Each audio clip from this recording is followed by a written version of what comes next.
If you're going to build a business which will have moats, which will be distinctive, you're effectively going to stand out. So be happy standing out. In my case, I was literally happy standing out of the class in school. I spent a lot of time out of the class in school because of the wrong reasons, but that served as a good example. That served as a good lesson, and I've been very happy standing out for the last 20 years as an entrepreneur.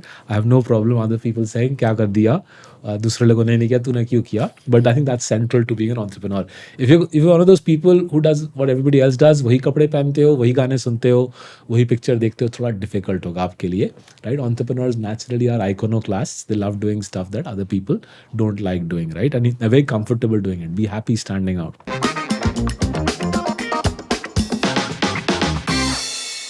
Welcome to the latest episode of Coffee and Investing with Saurabh. I am Nandota, Marcellus' economist, and today I have with me Mr. Saurabh Mukherjee, Marcellus' Chief Investment Officer. Saurabh, welcome to this episode. Thank you. Thank you so much for hosting me. Right. So, in the last episode, folks, we had discussed how AI and automation is leading to difficulties in job creation in the country. So much so that people will have to pivot towards entrepreneurship eventually. It has already started happening to a certain extent. I've been told that entrepreneurship is something that not a lot of people take up. My parents were never entrepreneurs. Their parents were also not entrepreneurs. So, can you just explain how it has evolved over the last few years? So the media hype would lead us to believe कि yesterday morning ही India के लोग entrepreneur बने, and before that we were in sort of waged employment for centuries. But the reality of Indian history, Nandita, is that in whichever time period Indians have been given stable rule of law and order system has been in place, we've seen entrepreneurship flourish. Now, my reading is it probably happened in the Maurya wala, Ashoka wala era as well, but uska written accounts are not easily available. A recent book that was published, which has got a very vivid account of flourishing entrepreneurship in India in the Mughal era, is a lady called Lakshmi Subramaniam, and she's written this outstanding book called India Before the Ambanis, right? So उसमें वो समझाती है that effectively 200 years, kind of the height of Mughal rule, right? 16th century through to 18th century. The Mughals gave India stability of law, stability of rules, stability of law and order. Money was plentiful. Commerce was flourishing. Not just commerce within India, but commerce across the Indian Ocean. We were very much the central trading power, both in the context of the Middle East and Southeast Asia. And from a book, right, I found out there were many unicorns in that era. मेरे को तो पता ही नहीं था. मेरे को लगा unicorns अभी बने हैं. But from a book, I learned that merchant billionaires of that era were men called Virji Vora, Shanti Das Zaveri, Mullah Abdul Ghaffar, Jagat Sheth, right? And these sorts of powerful business people, many of them were financiers, many were money lenders come shipping barons, come cotton traders, right? These sorts of entrepreneurs flourished in the 200 years of Mughal rule. But then something very interesting happened, which is why both your parents and my parents became waged employees. So क्या हुआ? The British started inserting their entrepreneurs from roughly the middle of the 19th century. They realized that Indian entrepreneurs are terrific. इनको हटाना पड़ेगा अगर हमारे लोगों को chance मिलना है. The British started dislodging Indian entrepreneurs partly through discriminatory policies. So again, in Lakshmi Subramaniam's book, I've read plenty of narratives about how Parsi business people in Mumbai were discriminated against. Similarly, how Dwarkanath Tagore in Bengal was discriminated against by the British. But they did something even more insidious and very clever, actually. They spread this notion, right, from the mid 19th century onwards, right through to independence, right, for 100 years. The British spread this notion that there's something distasteful, something cunning about the Gujarati, Marwadi, Parsi or Sindhi businessman, and through that means, right, they reduce the stature of the Indian entrepreneur in the eyes of Indians, and they use that narrative to put Indian business people on the back foot. Now, this obviously hurt Indian entrepreneurs pre-independence, but unfortunately, the damage continued post-independence because the class of civil servants, the Indian ICS wale, the babus that the British had created, they took over the reins of power in 1947, and the babus inherited the British's suspicion, dislike of Indian entrepreneurs, and that then persisted all the way through 1991. And it's only when Manmohan Singh and and PV Narasimha Rao Saab, when the two legends ushered in liberalization in 1991, that's when we really started overcoming the legacy of 150 saal of ostracization, initially inspired by the British, but then ostracization of our own entrepreneurs, driven by our own babus. And that journey, I think, has now sort of wound its way through, which is why in the last decade we are seeing a explosion in entrepreneurship. Right, the number of companies being opened in India today are 3x what they were a decade ago. Wow. So that's actually quite remarkable. I mean, if I hear you correctly, you said that we were really an enterprising community back even during Mughal era. Now that clearly predates American Yeah, by independence. roughly 100 years, we were entrepreneurs long before America became independent. Absolutely. So, if at all we were an enterprising community way before America was even an independent country, let alone a thriving business environment, are there any key differences in how Indian entrepreneurship works versus what the American entrepreneurship is all about?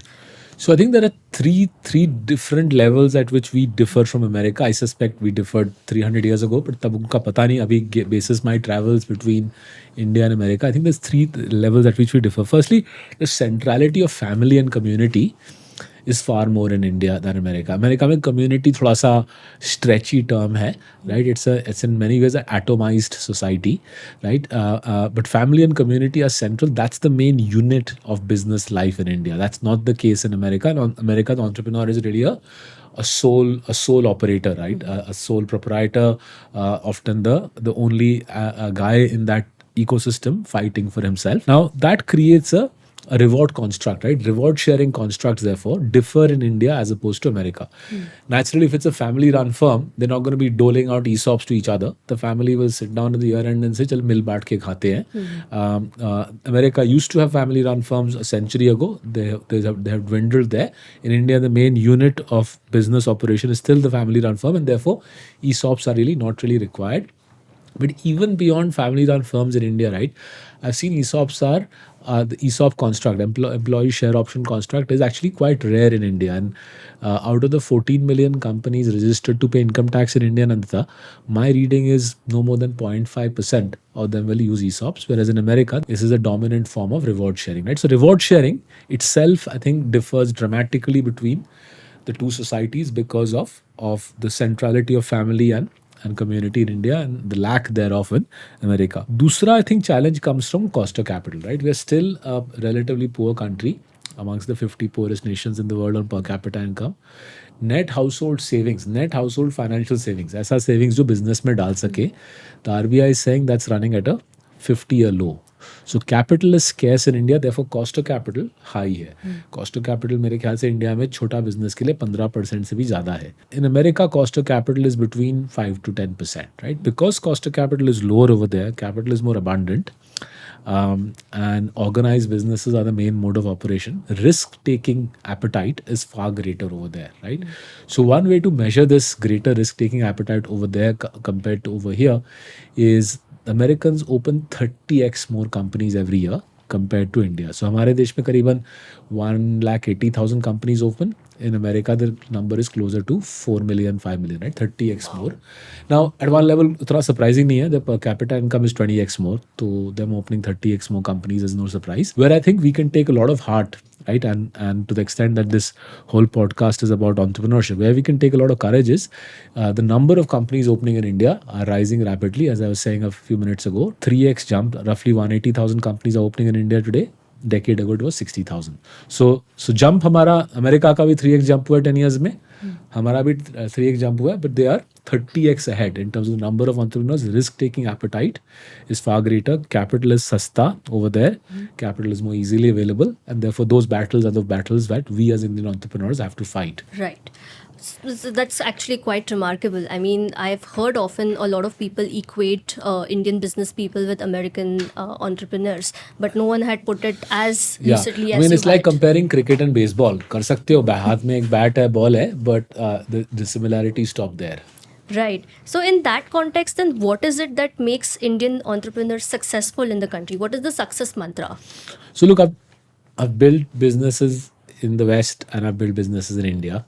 And I've been living in India for in 3 साल में 20 years हो जाएगा अभी, right? My reading is that we need to think on our own 2 feet in India. We need to come up with an Indian paradigm and Indian template for entrepreneurship, right? So we've tried to put together, folks have tried to put together the 10 commandments of entrepreneurship in India, right? And obviously the first commandment is take risks, right? We have to take more entrepreneurial risks in India.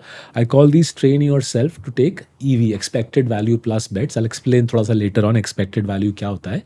But train yourself early on in life to take EV plus bets, expected value plus bets. That's the core of being an entrepreneur, right? आपको risk लेना है, EV plus bets लेना है. Second is simplify your life, right? Simplify your life, create a set of habits, routines, processes which allow you to work hard, allow you to work collaboratively, and yet leaves lots of space, leave time and space for you to rest, recover, and think creatively, right? So entrepreneurship itself is quite a demanding entrepreneur. ऐसा नहीं कि सुबह उठ के हाथ पाँव मारना शुरू करना है. There is need for system, process, and rigor. So simplify your life so that you have a set of series of processes and routines that you replicate pretty much every day. Third is, I think this is central to entrepreneurship in any country, be patient, right? Like Warren Buffett made, I think, 80% of his wealth in the autumn of his life. An entrepreneur's life, because of how money compounds and because of how wealth compounds and how success compounds, you have to accept the fact that you'll become the wealthiest in the autumn of your life, and you have to hang in there, let time and compounding do magic on your behalf, right? Fourth is embrace failure. If you're going to have a life where you'll take entrepreneurial risks, up and down to hoga, and you'll have to be one of those people who says, "Yeah, failure is part and parcel of life." It's like the seasons seasons in a year. Just like winter is not something we dread. Winter is a season that we expect to see every year. Failure is something that entrepreneurs, I think, learn to embrace. Fifth is, if you're going to build a business which will have modes, which will be distinctive, you're effectively going to stand out. So be happy standing out. In my case, I was literally happy standing out of the class in school. I spent a lot of time out of the class in school because of the wrong reasons. But that served as a good example, that served as a good lesson. And I've been very happy standing out for the last 20 years as an entrepreneur. I have no problem other people saying, "Kya kar diya? दूसरे लोगों ने नहीं किया, तूने क्यों किया?" But I think that's central to being an entrepreneur. If you're one of those people who does what everybody else does, वही कपड़े पहनते हो, वही गाने सुनते हो, वही पिक्चर देखते हो, थोड़ा डिफिकल्ट होगा आपके लिए, right? Entrepreneurs naturally are iconoclasts. They love doing stuff that other people don't like doing, right? And they're very comfortable doing it. Be happy standing out. Be caring. Tough journey hai. Entrepreneurship is tough. If you want to succeed as an entrepreneur, you have to build an ecosystem of employees, customers, suppliers, friends, relatives. You look after them, they look after you. It has to be a collaborative ecosystem where people watch each other's backs, look after each other. That caring wala ethos, this is where I think we differ dramatically from America. America में बहुत brutal होना चाहिए. ज़्यादा खर्चा है, निकाल दो बंदे को, right? Cost overrun आ रहा है, फटाफट supplier को बोलो कि तू कट ले यहाँ से. I think India में the entrepreneurial ethos has to be more humane, because this is not a society where we have safety nets that we can fall back on, right? Seventh commandment is be curious. Keep learning, ignore credentialing, right? So Warren Buffett created this lovely concept, inner scorecard versus outer scorecard. So entrepreneur focuses on his inner scorecard, right? He doesn't need to have dikhawa of degrees and credentials to the outside world. He's saying, "Yaar, I need to keep learning new skills, keep building my kind of library of experiences, keep figuring out new ways to build a better franchise, a better company," right? This aspect, right? Keep the inner scorecard in focus, outer scorecard bhul jao. I think is one of the central differences of pivoting from employment to entrepreneurship.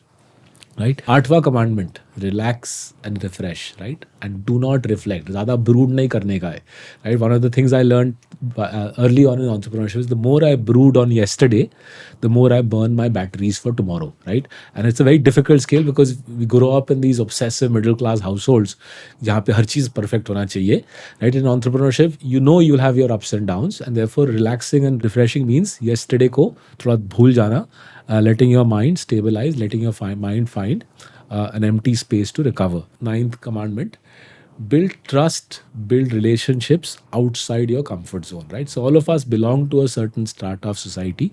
There we have a certain persona. We naturally comfortable hanging out with people with similar personas, from similar startup society, right? But as an entrepreneur, you can't do that. You have to build a broad range of friendships, relationships, and acquaintances across different strata of society with very different personalities. Right? This is not a social club. This is a business. This is building a business community, and usme I think building that broad network of friendships I think is very important. Right?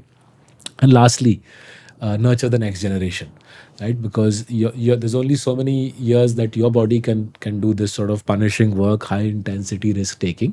You need to help build an ecosystem of youngsters who will take over the baton from you, take the business forward, and take their own careers forward, right? With it. So this construct, right? A lot of this is, if you notice that there are broadly two themes running through. One of the themes is courage, right? And one of the themes is empathy. So if you sort of take risk, the first commandment naturally is one about courage, right? Standing out is naturally about courage. Embracing failure is naturally about courage. So if you look through the 10 commandments, you'll see roughly half of them are about courage.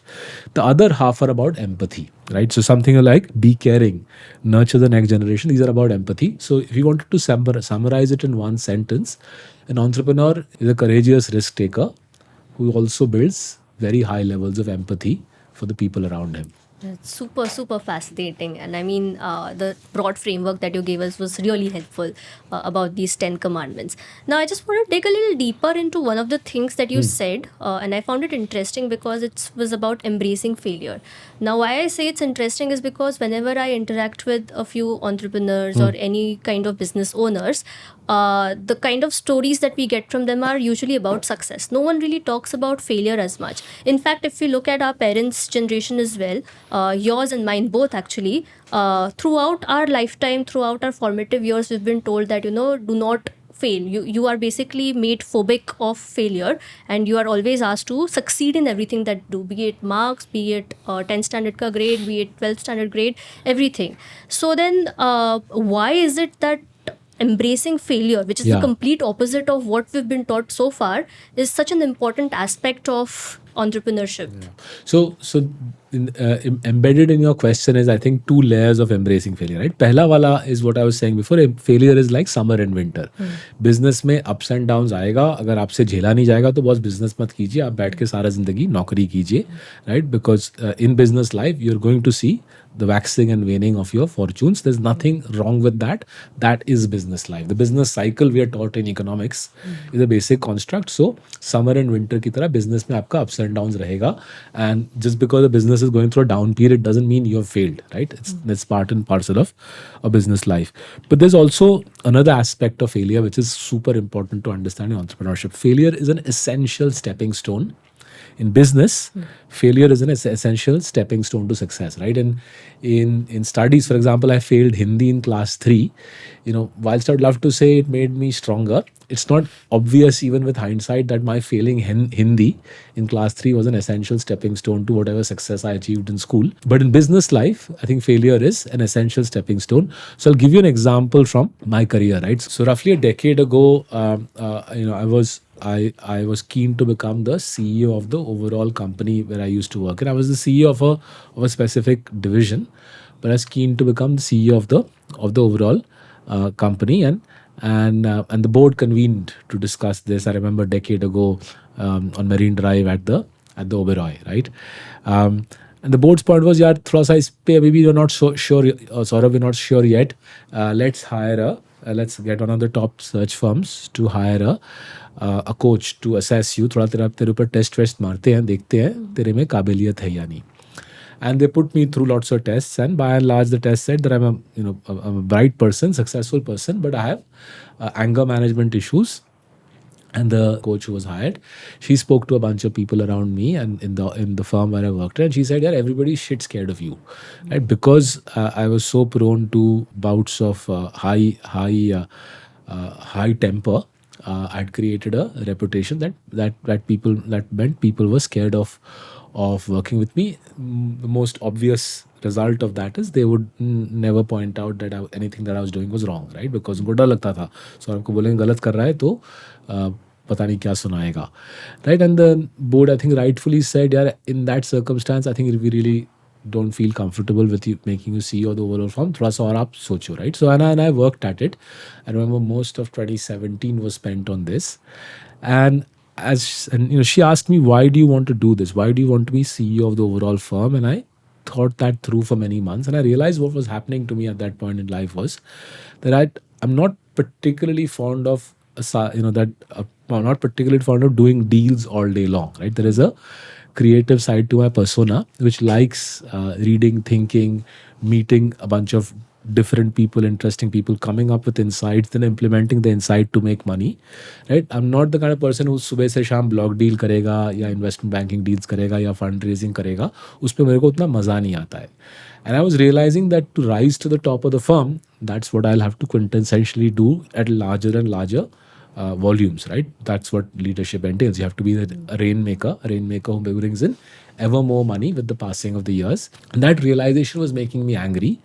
I was taking out the anger on my colleagues around me, both subordinates and peers, and that in turn was vitiating the whole situation, right?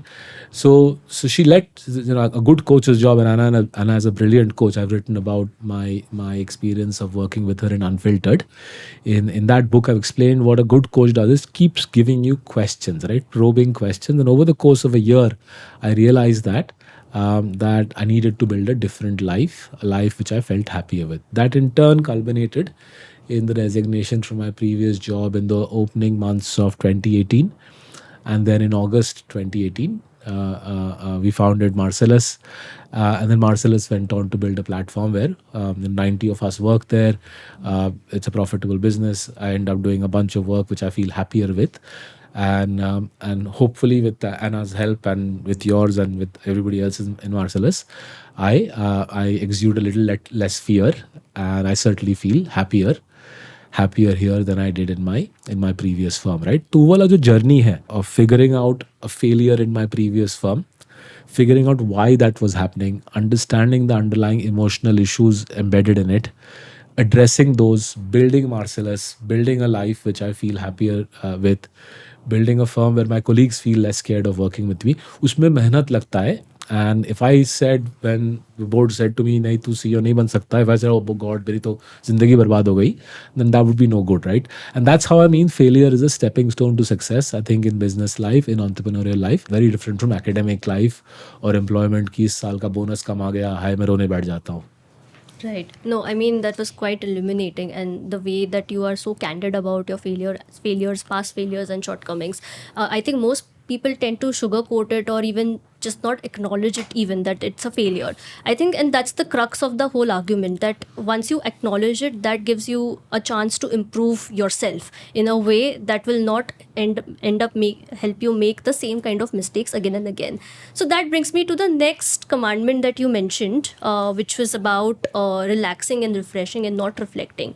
Now, in this context, if you say that I don't reflect, I don't introspect, and a lot of articles and a lot of material about entrepreneurship here or even worldwide talks about behavioral habits which sort of draw onto the introspection of oneself. If you don't do that, then how do you become a very good entrepreneur? And what are you trying to say when you say that don't reflect in that context? So lovely points, right? So because again, very middle class trait कि boss आप introspect करते रहो, क्या गलतियाँ की हैं, मारते रहो अपने आप को, flog yourself until there's nothing left of you, right? Very middle class thing. I was certainly completely wedded to that point of view for most of my life, right? So let me then go back a little before the Anna wala episode, right? Before the board meeting where my CEO candidature was discussed. So this is now I'm going back to 2015. I am writing the Unusual Billionaires in 2015. Unusual Billionaires लिखते time I'm a fully signed up workaholic. अगर दिन में 36 घंटे काम करना है तो I'm up for it. As a result of my constant flying, साल में कुछ 400 फ्लाइट लेता था. I am loaded up on painkillers all the time. साल में दिन में शायद 2-3 painkiller लेना normal था. And in such a physical state, right, with backache, painkiller, I land up in Mr. Kuldeep Singh Dhina, the Berger Paints promoter's house in Delhi I think it was a summer day in 2015. and we were there that day to interview him for the Berger Paints chapter in the book in Unusual Billionaires, right? So Mr. Dhingra is a very astute man, right? He's compounded Berger Paints' share price, I think, the best part of 20,000 times over the last 30 years. Incredibly smart man. So he figured out very quickly कि पंगा क्या है सौरभ के साथ. So whilst making small talk, he made sure that I had something to eat, and then he made sure I had a Patiala peg of strong whiskey. My recollection is Hibiki. The reason I recollect it's Hibiki is because the first time in my life I had Hibiki. I'd never had Japanese whiskey before. It was very strong, and as the whiskey washed through my body, right, naturally, if you have so much Japanese whiskey, your body, the muscles loosen, and as the muscles loosen, my backache reduced. I told Mr. Dhingra that more powerful than the four painkillers was the whiskey. He smiled, and then he then proceeded to do the interview we needed for the Unusual Billionaires. It's there, if you like reading books, read the Unusual Billionaires. आपको Berger Paints का interview मिलेगा. Quick disclaimer: it's in our portfolio. I'm invested in our portfolio. So are my parents. So are our clients. But coming back to that evening, so सारा interview खत्म हुआ. I had to then fly back to the airport. So as we were walking towards the taxi, Mr. Dhingra was seeing me out to the taxi. He said to me, right, and this were his parting words, which have stayed with me for many, many years. He said, "Dekho, Saurabh, in leadership positions, right, in leadership roles, it's really important to learn to relax, right? And in our roles, we spend a full day of thinking, discussions, decision making, tough calls on people, on capital, on business strategy."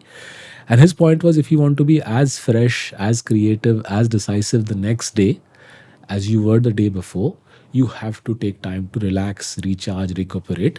नहीं तो अगले दिन आपकी बच जाएगी, आप office में suboptimal decisions लोगे, right?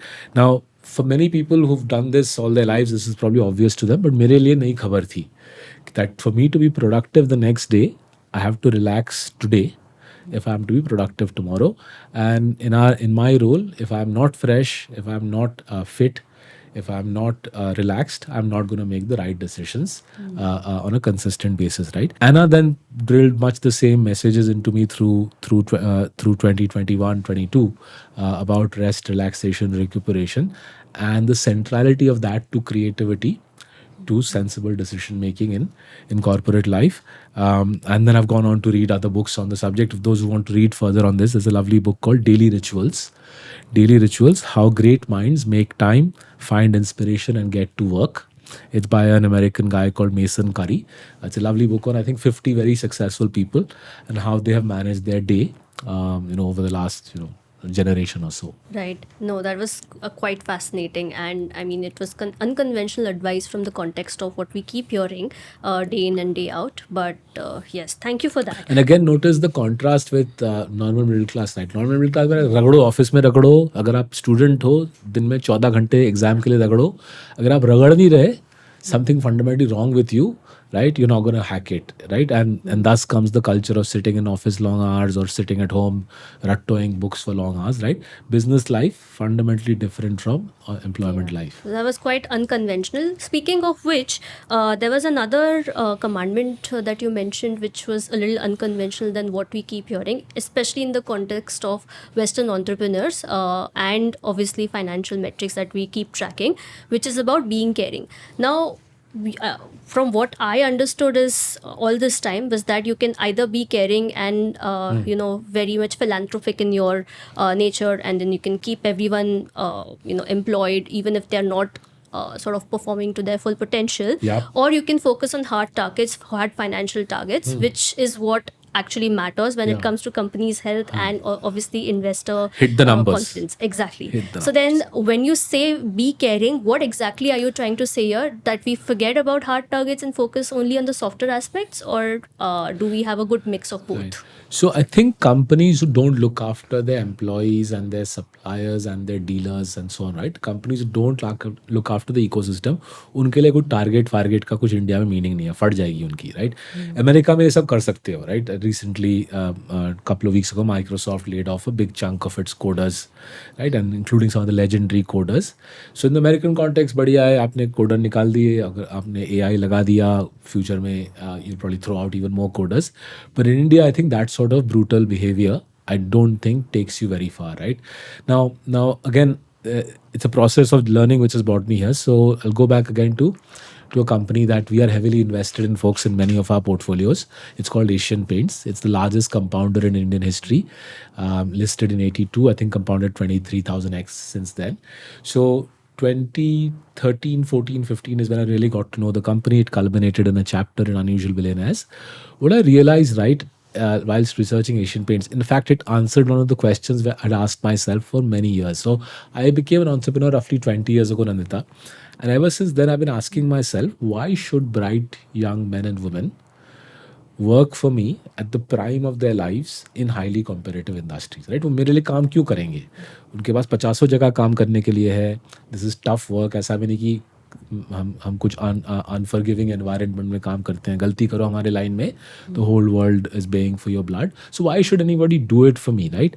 So Asian Paints, learning and studying Asian Paints helped me understand this, right? So the promoters there gave me, I think, 3 layers of learning. They said that देखो, we hire from the and this Asian Paint still hires from the IIMs primarily, right, the top business schools in the country. And initially, they know the first 5 years में कुछ लोग चले जाएंगे. They'll get better pay elsewhere, and they'll leave for the higher CTC. But what the Asian Paints promoters and the management has realized over time is the employees who stay then stay on for many decades, and they go on to deliver outstanding value. In return, what Asian Paints does is looks after many of their needs well beyond work. So आज तो सबके पास Medicare है, but long before that was available, Asian Paints would look after the healthcare needs of its employees, including debilitating illnesses. They would look after the schooling requirements. If there some emergency need arose, they'd help the employee out, right? So one big part of holding on to talented employees for Asian Paints was look after the needs, become their family, especially if these are youngsters who moved from one end of the country to another to work for you. Look after their whole gamut of needs, not just CTC. Similarly, with dealers, remember, paint dealer in India is the dukandar effectively, right? Financially highly exposed to economic ups and downs. Strike हो गया, riot हो गया, दुकान बंद हो गई, कमाई कम हो गई, economic downturn हो गया, कमाई कम हो गई. Asian Paints looked after the dealers financially, whether it was earthquake, political strife, riots. They would buffer the hit that the dealers took. Sometimes the measures to buffer the hit were simple, such as give them longer payment terms.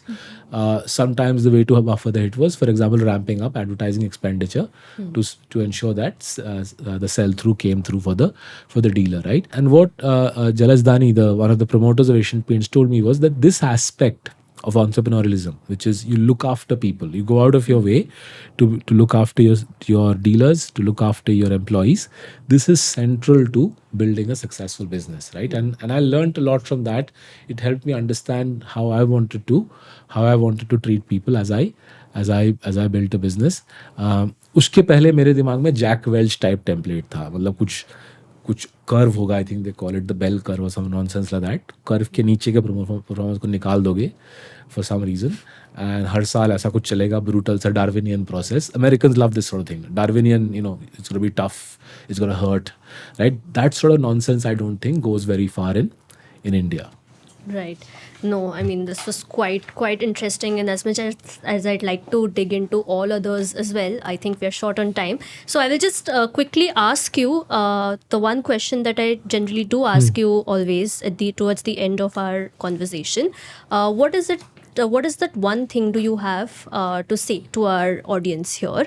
And in this context of the broader discussion that we've had here, since it was so broad based, what is it that you would say specifically in context of the 10 commandments and their application into our audience's lives, personal and professional likewise? So look, I think it's evident now with the passing week that what we had said a few months ago, that salaried employment in India is on its way out. वो खत्म है story, right? If Microsoft can be laying off some of the most talented coders ever born on planet Earth, If Microsoft is laying off, that's what our tech team is telling me, that Microsoft has laid off some of the most talented coders ever to be born on this planet, then I don't think any coder is safe. And coding is just one of the first professions to be hit by AI.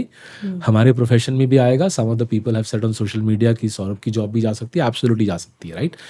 All of us are vulnerable, and therefore I think life now becomes less about thinking about CTC and bonus and promotion, and life becomes more about thinking about business opportunities, right? Stop thinking about employment opportunities, start thinking about business opportunities, because employment opportunities are going to dry up the world over. ये सिर्फ India की कहानी नहीं है. मेरे जो दोस्त रिश्तेदार UK US में हैं, वहाँ पे भी सेम रोने वाली कहानी है. Jobs are not going to be there, business opportunities will be there.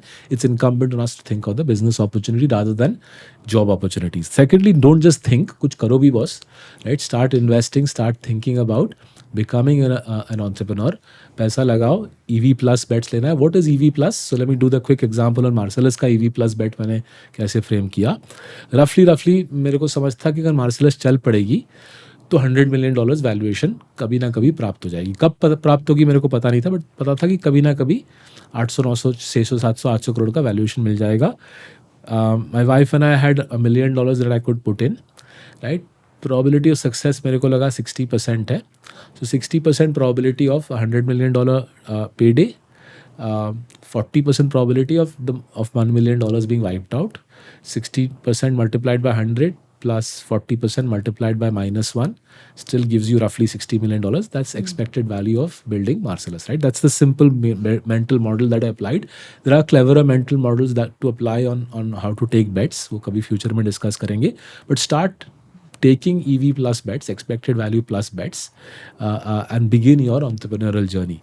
And lastly, ये जो सोच है ना, सरकार क्या करेगी, गवर्नमेंट क्या कर रही है, the media discourse is also coloured by that. Government has done this that, social parties में सरकार ने ये नहीं किया. ये सब बकवास आई थिंक हमको बंद करना पड़ेगा, right. Stop thinking about the what the government can do for you.